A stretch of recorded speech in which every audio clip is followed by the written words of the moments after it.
The Patterson Casting Club, Oldham Pond, North Haledon, New Jersey, 1939. Joan Salvato has won the New Jersey Sub-Junior Dry Fly Championship. She is 12 years old. In 1945, Joan wins 3 national casting titles. The next year, she is featured in newspaper stories and begins appearing on the cover of regional and national magazines.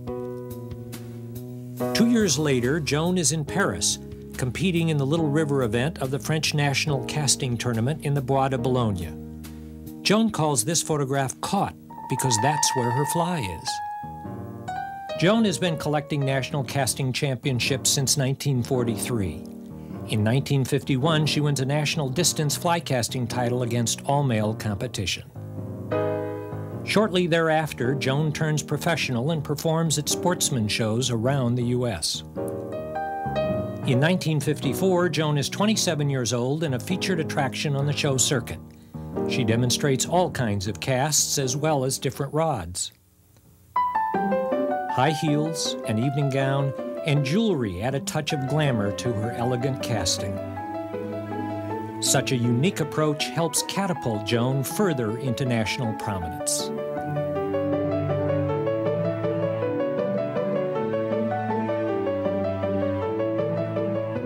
She often demonstrates long-distance casting. 1960 is the year Joan sets an unofficial women's distance record for casting a fly, 161 feet. Joan had owned a dance studio and spent years as a dance instructor. Evidence of such training is seen in her smooth and graceful style. In the 60s, Joan lived in Florida, where she stalked all kinds of fish. Fish small and fish large.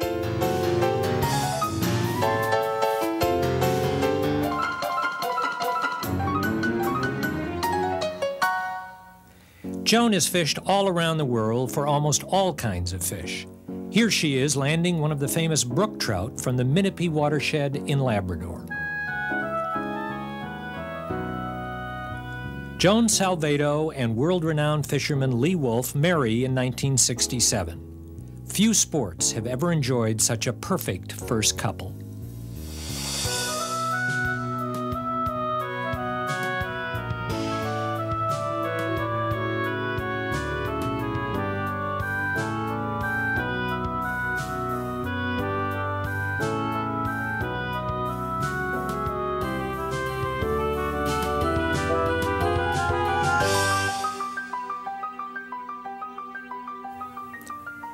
They travel the country, demonstrating and teaching, casting and fishing. By 1970, Lee and Joan develop a short rod with yarn for line that is great for indoor practice. They name it Fly-O. Joan demonstrates wherever they go. By the end of the 70s, Joan has established herself as one of the most respected and knowledgeable leaders in fly fishing. She's personally taught thousands of men, women, and children how to cast and how to fish. And whenever they can, Lee and Joan fish together.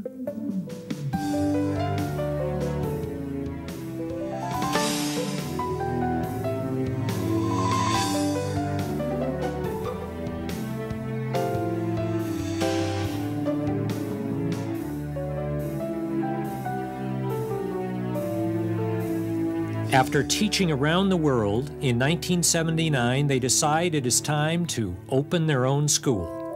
The Wulff Fishing School on the Beaverkill River in the Catskill Mountains of New York. From that start, people from all walks of life, from all around the globe, young and old, male and female, attend the Wulff School and are taught by the best.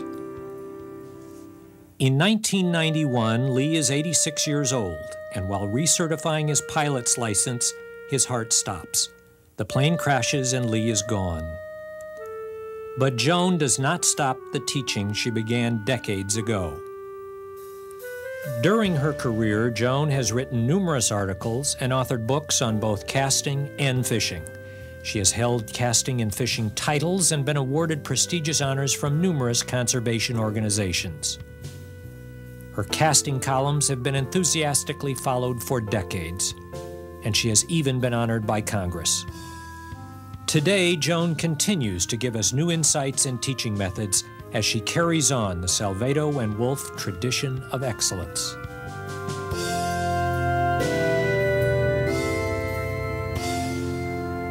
Hi, I'm Joan Wulff, and I started fly casting and fishing as a child, never dreaming of the effect the sport would have on my life and of how much pleasure and joy it would give me.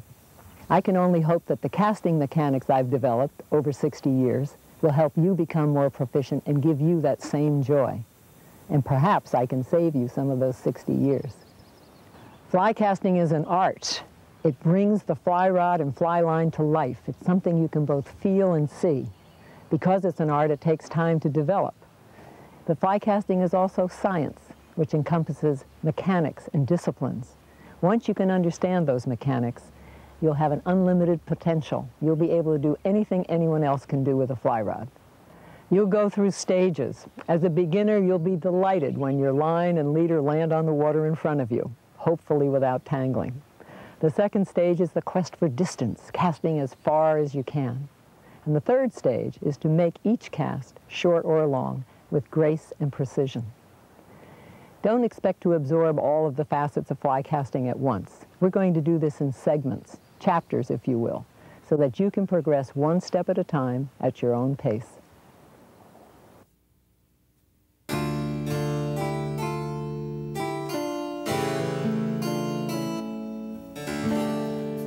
Some historians will probably always question the validity of a widely held belief that it was an English nun in the 15th century who gave us the first written account of fly fishing. It is accepted that Britain is the birthplace of fly fishing as we know it. When anglers headed for the river or lake, the stream or pond, they would carry a tree branch with a primitive line attached to the end. Casting back then could not be described as particularly graceful in style or impressive in distance.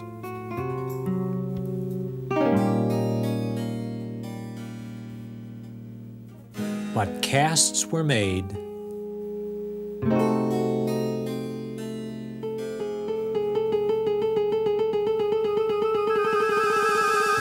and fish were caught.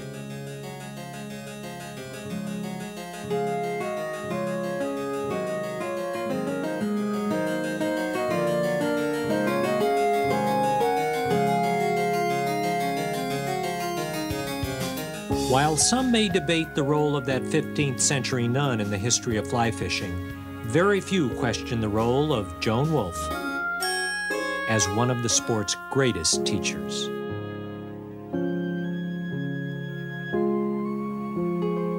Early anglers would have cast with whatever was handy, perhaps a willow stick and horsehair lines. And you can cast with a willow stick, or even a broomstick if you want, but this weighs half a pound. So you certainly tire quickly, and it has no action. It doesn't do anything for you. So over the years, rod materials have progressed from willow to bamboo to glass to carbon fibers. Our new rods are made of graphite. Present rods do something for us. And fly lines from horsehair to silk to nylon to plastics. And now we have beautifully machined reels on which to store them. Our rods really do work for us. We just need to impulse it, and it takes over. Let me show you with Flyo. The action of a rod is triggered by loading it. This is loading. It's the bending of the rod from the tip downward by the acceleration of the stroke and the weight of the line. And once we have loaded it, it unloads and projects the line for us. So each stroke, backward or forward, is a loading and unloading action. And we create open-ended, unrolling loops in two directions. Very important. In all other sports, you set up slowly on the backswing and knock the heck out of something forward. But in fly casting, we need to cast backward as well as forward, and that's your first challenge, to develop those backward throwing muscles, which you probably don't have. There's another difference, and that lies in the weight of the lure. If you've been a spin fisherman, or a bait caster, you know that your lure, which this represents, can be thrown by hand almost as far as it can be cast, because it's a rock with a string behind it.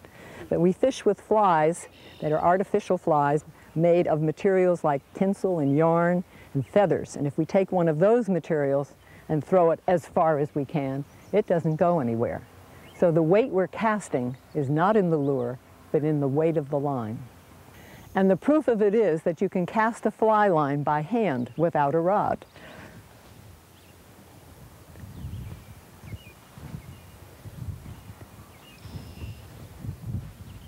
And the fly goes along as a passenger.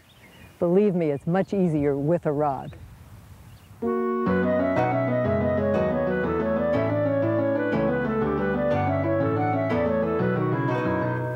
We know that a rod has action, and in order to trigger that action to work for us, we need to start with the grip. Our hand is the connecting link. Put that grip at the base of your fingers and set your thumb on top of it so that you could push it as if it were a button you were pushing. It will require that you have a little air space behind that first joint. If you put that grip in the center of your palm and wrap your hand around it, it will be very ineffective. So base of the fingers, thumb on top, a little space. And line it up so your rod is an extension of your arm, or your arm is an extension of your rod. And so that when that is close to you, it's not swinging loosely on the side. Now, in order to cast well, we need to use all three parts of our arm: our hand, our forearm, and our upper arm.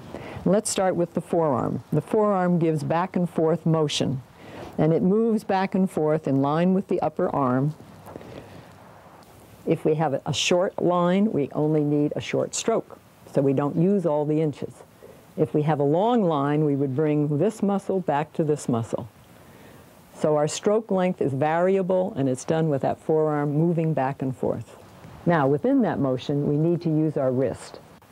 And the first position is a bent down wrist, so that your hand is down as far as it can go. And the second position is a straight wrist. And the easiest way to relate to that is to put a rod in your hand, and a bent down wrist, the rod is against your arm or parallel to it. And when it is a straight wrist, it is 45 degrees from your arm. 45 degrees, no degrees. And a straight wrist takes it 45 degrees away. It's very easy to see. You can look right there. You don't have to look anywhere else. That tells you that it's right. If you bend your wrist backward like this, which I call wristing, it's a new verb, then it takes the rod shaft very low and back, and the tip throws the line down into the water, and you certainly don't want that. So 45 degrees straight wrist is the max. And every cast will start bent down, end with a straight wrist, start forward with a straight wrist, and end with it bent down. Now, when I was a kid and learned to cast in the 30s, that's all we used.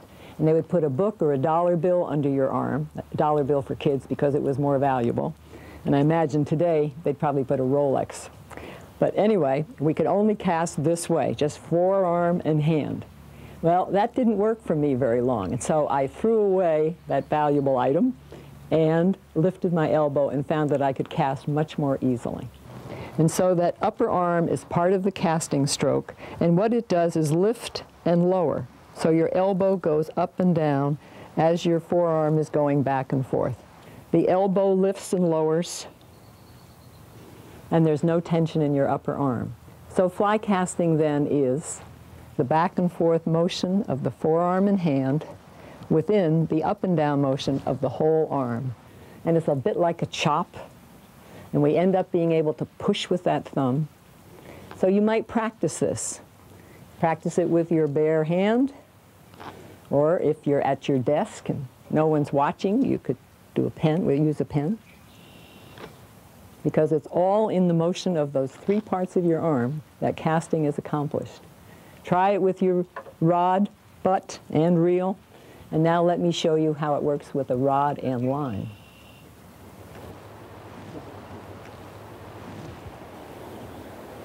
As I've said, fly casting is the back and forth motion of the forearm and hand within the up and down motion of the whole arm. The wrist moves from bent down to straight. The forearm comes back in line with the upper arm. And the elbow lifts and lowers to engage that upper arm action. It's an overall acceleration to a stop. These are the basic elements of good casting.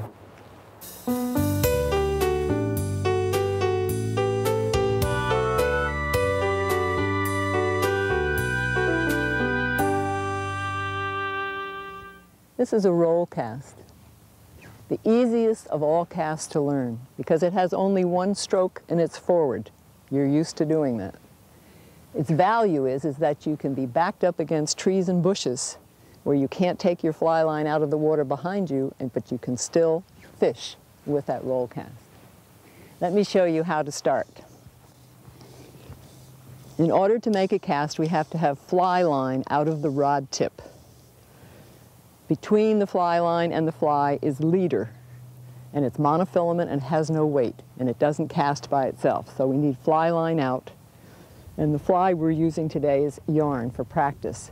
So we need to have that leader out of the rod and some line. And now we're going to use the action of the rod to get that line to pass through it. We stroke it with our rod hand, feed it with our left. This rod is doing all the work, with just a little motion from me because it exaggerates whatever I do. So now we raise the rod, look at the line that's hanging from the tip, position it behind our shoulder. Now in order for that line not to hit the rod, we have to keep our elbow in, our hand out, so it's separate. Belly it, come to a dead stop. Then check your hand, make sure it's up nice and high. Bring your elbow forward. Now aim at a particular inch of water. You can't just cast and hope. You want to be specific. And then in an acceleration to a stop, just leading with the elbow, finishing with the hand, you'll make your cast. Now, it may not come out of the water on that first cast or the second one, but you just roll cast until it does. When it's in a pile and the fly is sinking, it's hard to get started. So you don't worry about that. Just set it up again and do it until you can get a straight cast. Let me take apart the mechanics and show you exactly what the parts of the cast are that make that work. As you raise the rod to its roll cast position, bring your hand in close to your face, bend your elbow, and put your thumbnail literally up at forehead level. Your wrist will be straight, which is shown by this 45-degree angle between the rod and your arm. After you've lined up with your target area, there'll be two parts to the cast. The first part is movement of this whole arm just the way it is, static. Nothing changes, no extension. You're rocking from the shoulder like this. Your elbow leads, going down, up and down. I call this a loading move. It's the beginning of the loading action. And the final part of the loading action will be in the second part, which is a power snap. I'm going to punch my thumb forward, pull my fingers and this rod butt back up against my arm, that way, for the power snap. That's the end of the acceleration. So part one, 90 degrees, close to your face, lead with your elbow, don't change anything, shift your weight. Part two, snap it. So that power snap at the end is what makes that leader straighten out. Push with your thumb, pull back with your fingers. One flows into the other. You can do it. If you can't do it right away, you'll have to try several things. If your line doesn't unroll completely, part of it unrolls and the rest doesn't, it means your acceleration is not good enough. So finish it out, really push it. If it piles in front of you, it means you chopped too low and you didn't push out soon enough. So look at that target area and move your thumb to it and then accelerate and hang in there until that leader straightens out. Now, we've been casting on our primary side for a right-hander, and we can do that as long as the wind is cooperating. But if the wind is blowing from our right, it will blow the line into us, and so we need to be able to cast backhand. And so all we do is, instead of having our elbow in and our hand out as we did to start with, we now tilt our elbow out and put the tip of the rod and the line over our other shoulder. We don't have to choke ourselves. because then we'll get some kind of a slice. We change our feet, put the other foot forward, elbow out, hand right in front of the face so you can be accurate. Same two parts of the cast, a loading move and a power snap. So there are two factors that determine whether you're going to cast forehand or backhand. One is the wind, and the other is the position of the line and fly in the water. If you're in a stream and downstream is to your left, then you'll have to do a backhand cast to make it work right. Once you can do backhand and forehand roll casts, you will love it.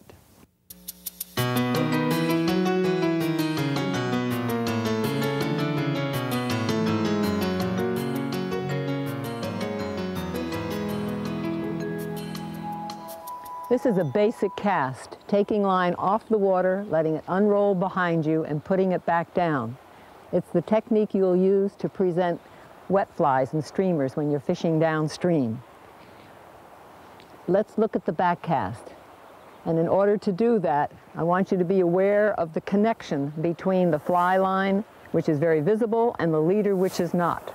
And the leader has no weight. We have yarn on the end for a fly. So when we do a pickup, we want to pick up the line to that leader connection in what we call a loading move, starting with the rod tip next to the water. Lift the line to the leader connection and power snap the leader and fly out. And I'm snapping my finger because I stopped my backward stroke exactly as that fly leaves the water. Lift the line, out with the fly. You must start with the rod tip down so you get everything in place, and you pick it up sweetly with that loading move, not ripping it off with just a power snap.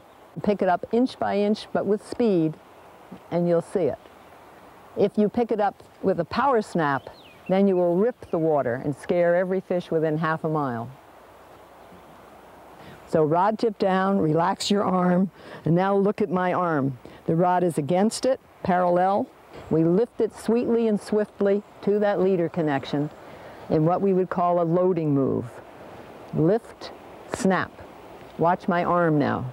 The rod is parallel to my arm, my wrist is bent down, and I lift that as a unit all the way to that leader connection. Then power snap the leader and fly out, and as we end that stroke, the rod will have changed its position to 45 degrees from the arm with a straight wrist, and my path was up to my forehead. Lift line, snap, fly. Lift, snap, and dead stop it. And you don't need another quarter of an inch beyond getting that fly out of the water. So coordinate it between your hand and your eyes. Out and stop dead.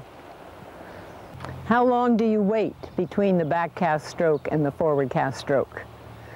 If you do a good power snap, there will be a little shock in the rod, which you'll feel right here.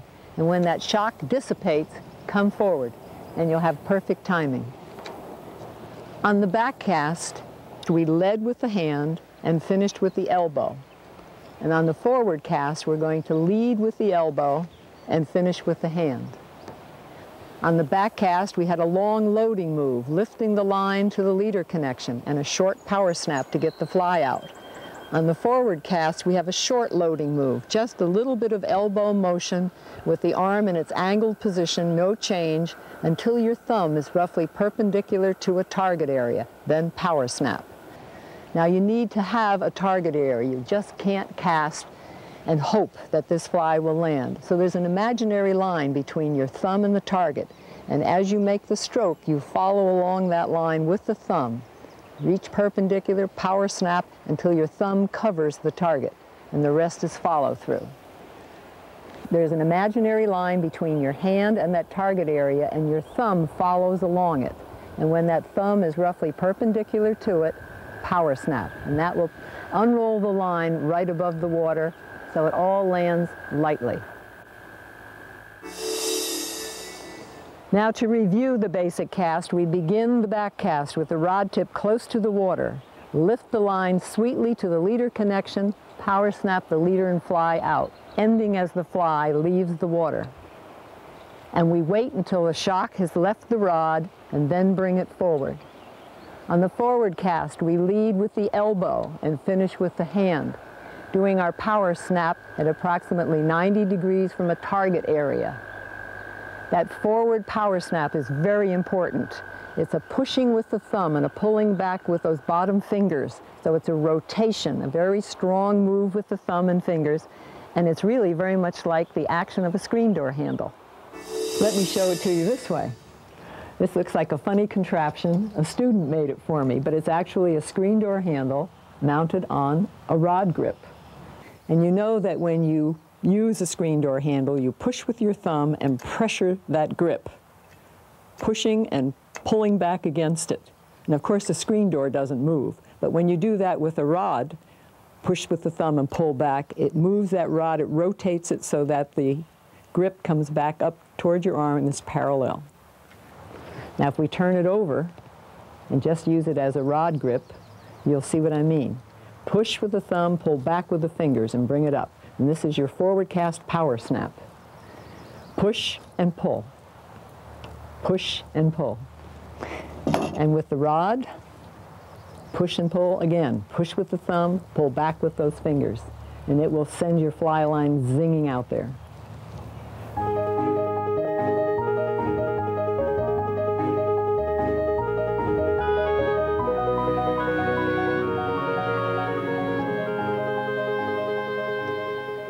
This is false casting. Instead of putting the line back on the water, as we did in the basic cast, we keep it in the air. It's the primary technique for dry fly fishing. You can use it to change direction between presentations. Or you can use it to shake water off your fly and keep it dry. And the third use is to measure, is to see if you have enough line out to reach your target. The cast itself is going to be just a power snap for very short lines, as I have here. A fairly slow power snap with the wrist changing position at the end of each stroke. The other thing is that we just bring this forearm back. That's what does the back cast most easily. Bring that forearm right back towards your upper arm. Even though when you first begin, you're probably going to do it like this. But you don't want to hinge up there. You want to bring this in close. The forearm comes back to the upper arm quickly, because on the forward cast you have all the muscles of your right rod hand to push it forward, but on the